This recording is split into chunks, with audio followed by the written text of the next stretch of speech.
Ian na one by no Nigeria about Finland. Chigi megidere ibata Finland. Imani Banarigo village people. Kankwa yoso.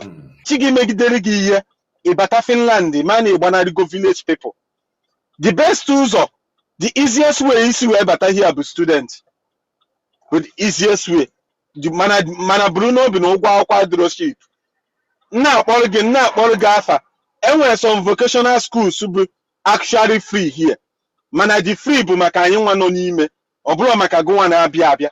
Do you understand now? And when school you get as cheap as 6,000 euro. Ki were abata go abata mana obo na inwe rock nene exam pass ya scholarship ha. They will give you scholarship. If you just ikwu ụgwọ akwụkwọ.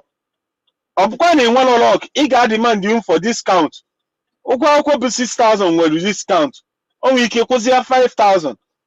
Mana ọ bụrụ na ime mbịanwụ na school out, my brother, my sister, jee tinye visit visa Romania, jee tinye visit visa Bulgaria.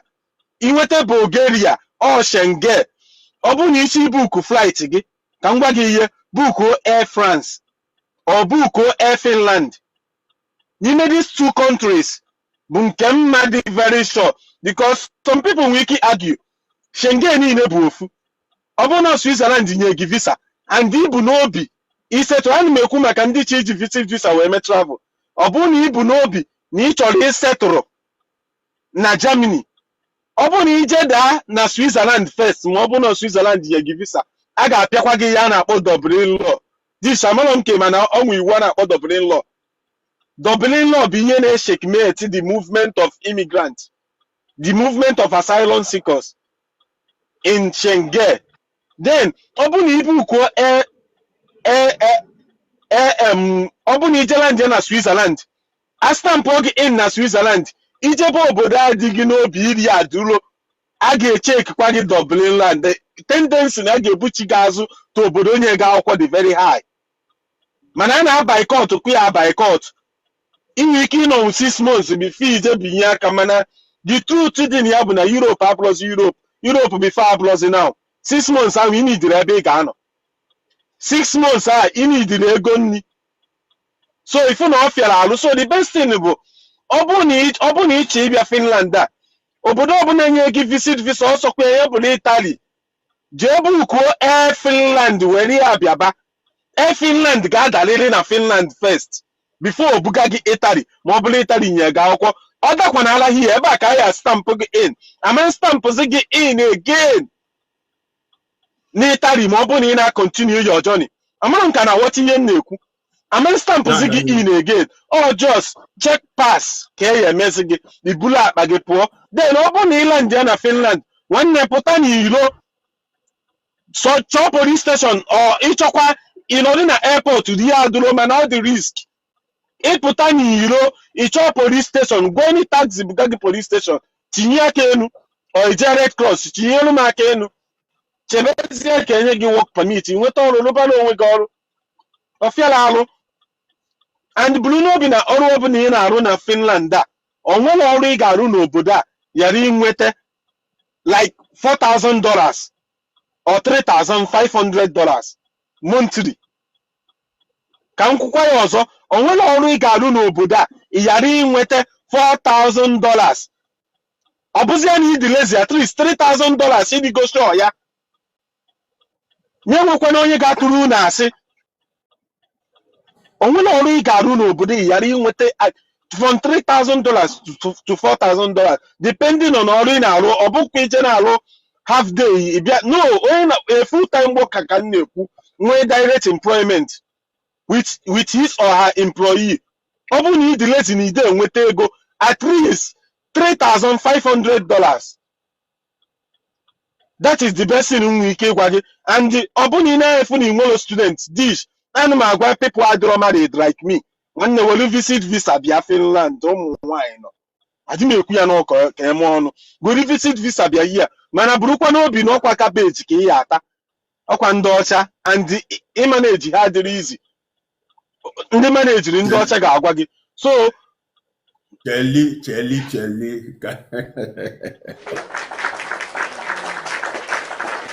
Yeah, my brother, cheli ị na-akọwa na onye ji VV bata Finland ị na-akọwa na that person ga-anọnwu ọfụma ọ ga-echenji muda VV within a short period of time ị na-ekwu na ụmụ nwaanyị agbakasa ụmụ nwaanyị Finland a na-enye akwụkwọ this minus ụmụ nwaanyị go save anya na ihe na-ekwu this anya na ihe na-ekwu okay yes anya anụbago ya na asị ụmụ nwaanyị Finland ọ na-enye akwụkwọ for onye ji VV wee bata Finland ụmụ nwaanyị Finland a na-enye akwụkwọ this mụ adị ekwu ya n'ọka ntọ ọnụ onwe onye si na asị ya dee onwe onye nọ na Finland anọ comment section bịa ya Finland ka bụ virgin imenji Finland tụgharị Germany Africans onekwa nna aba apart from Somalians how many nọ here ụmụ nwaanyị bụ virgin onwebere ihe ha ma ịdị kwanara honest to them forward dị honest to you my brother ọ bụ na visiting visa na work for Finland that means na onye nwe permanent resident na Finland ọkwa gị nwa ka network ga-adịrọ mma ahụ that means na onye nwe permanent resident na Finland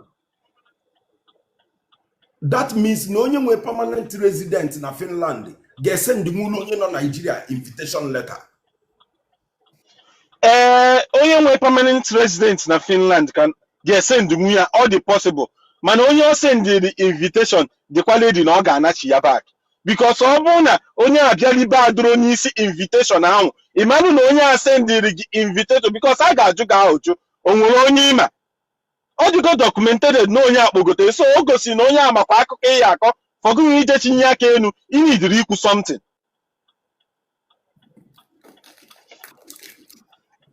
amamke na what you na-ekwu inidiri ịkọwa something ị na-akọwa na ụmụ nwaanyị Finland na fa na-enye ndị mmadụ akwụkwọ na Finland this adịm ekwu ya ezo ọnụ Finland bụ the only ihe na o ji this here mana people amalọ ị na-ahụ ifu nwere ebe ị ga-afụ update Finland anywhere anyị buru ibu here Finland bụ the only country na-asụ English in the whole Europe ha nwekwara their own official language mana ha na-asụ oyibo everybody even mama mmadụ nọ here people get verify and see so inweta nwaanyị aba dị very easy this winter ka anyị na-akụ now ọ bụ na winter bido ọfụma anyị na-abacha -40 makwa ya bụ -40 you need partner aside from nkụkpọrị ebe niile dị lonely depression dị so many peoples especially in the rural areas need companionship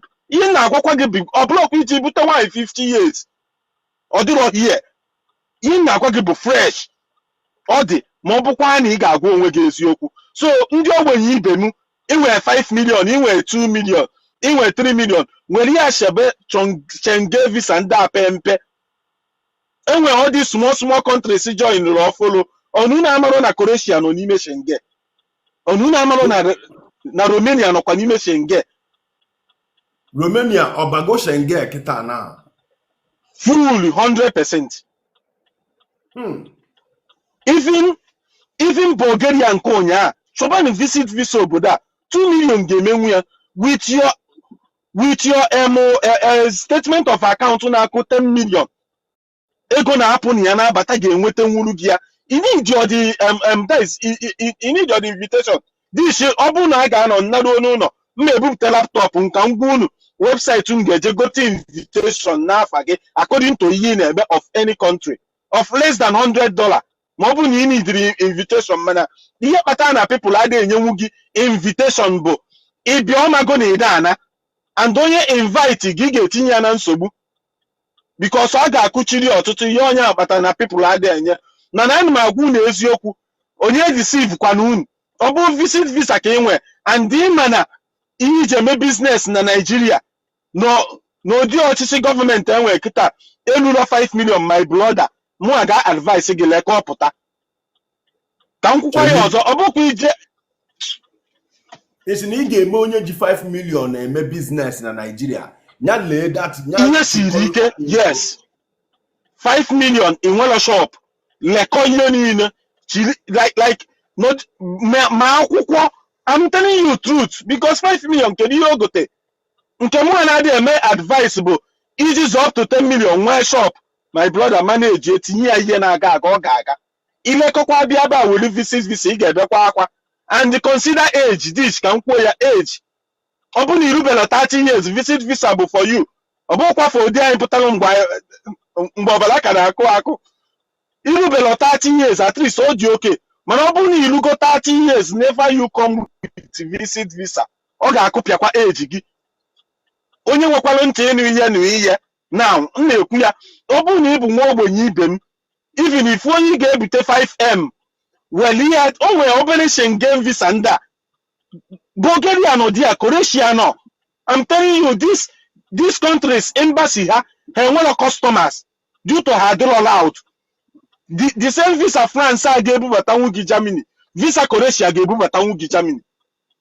ma mụ na amarọ visa Croatia ọ ga-ebubata nwu mmadụ Finland na negodi ihe dish na ihe na-agwa gị bụ 100% sure even visa Estonia enwere obere Schengen country a na unu echefugokwa Estonia unu echefugokwa Latvia it's just that Latvia nwere embassy na Nigeria mana Estonia ichefugo Estonia any Schengen country ọbụla nye gị visa ọsọkwa ya bụrụ nke join tata ị ga-eji abatanwu Finland birikwa ọfụma anyị buru ibu igogoro population anyị 5 million plus ọfịa ka nnọ na ya ọfịa ka nnọ onwere ndị nọ here obodo dị scarcity na ya ọfịa ka nnọ unu na anyị ga-afịa apaki ma apaki ka nwe ike wee nye this ịbata obodo ebe nọ na ịnọ n'ime ọrịa agụ ya na-esinwu n'ime ọrịa dị a mafta dọ igbo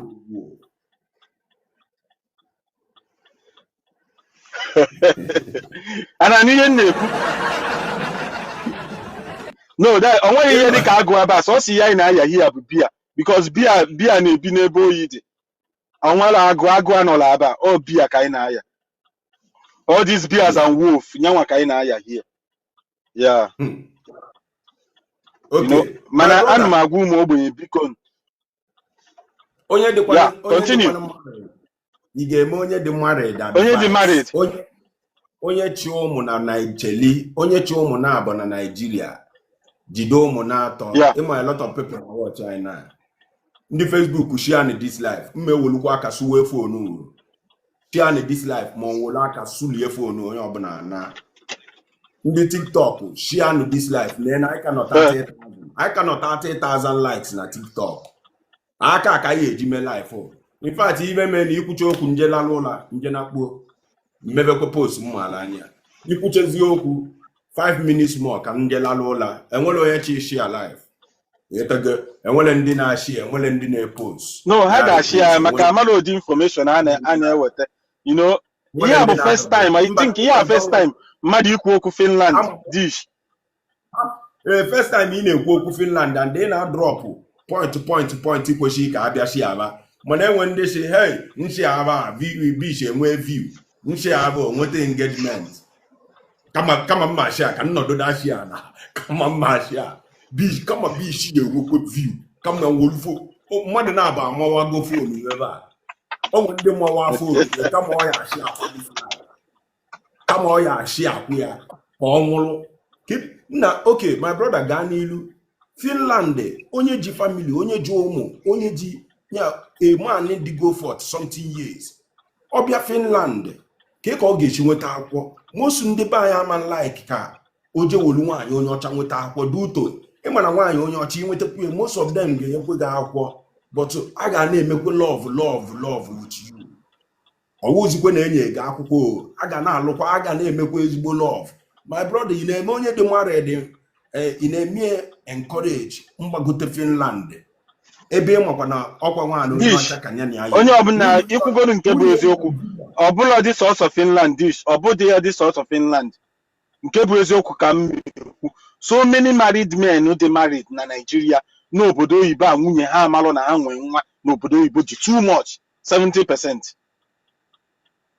Cheli ihe ekwukwe ọkwa ife ọbụla ikwuche onye jụrụ ana m nọmba nwelu nọmba inye ọkwa ike a ga-eme arrest isi na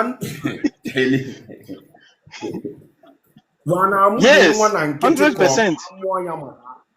amụlị ya maka akwụkwọ ka amụlị ya Ọkwa na onye na-amụ nwa na nkịtị, onwe na onye na-amụ nwa na nkịtị, a na-amụ ya maka akwụkwọ. So many married women na be anyị di ha n'obodo oyibo, di ha nwere nwa, nwunye ha amalụ bụ 70% out of 100 ha amalụ. Mana ịmago na ihe a bụ obodo oyibo, ọ just ka a survive ọ ka anọ, because nwoke gbara aka bata aka ya agwakọ ya okwu. And buru n'obi ịbụrụ nwaanyị nọ na Nigeria si akwanụ vidio ụbọchị ọm na di gị lapụrụ gị na ụmụaka kwado na ọ na-abata Western world, two things is involved. 5 years dia down ịma mfe anya, and the tendency dị na ọ ga-amụ nwa, ọ ga-enwe family here. Yes, 100%.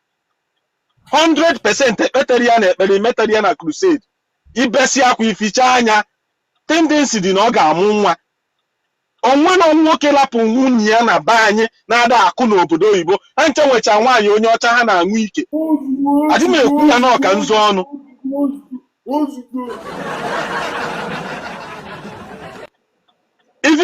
Even mamụwa na onwe ndị si na are you not included? I am included, mana adị m aṅụ nke onye ọcha, achọrọ m. Okay. Yes. Okay. Idukwu included na ndị jikwa nwaanyị n'obodo oyibo. Yeah, 100%. Yes, of course. Yes. So you know,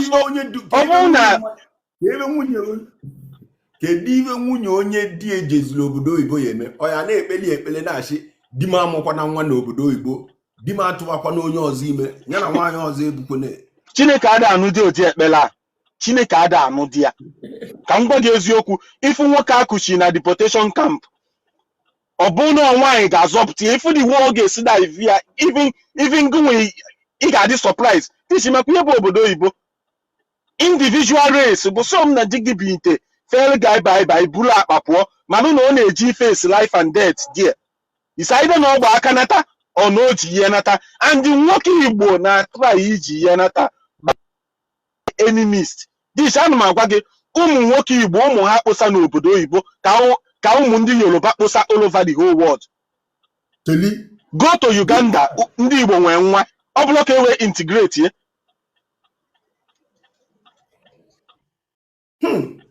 Ị na-ekwu na ụmụ ndị Igbo kale go to anywhere in the world, ọ ka e wee integrate ya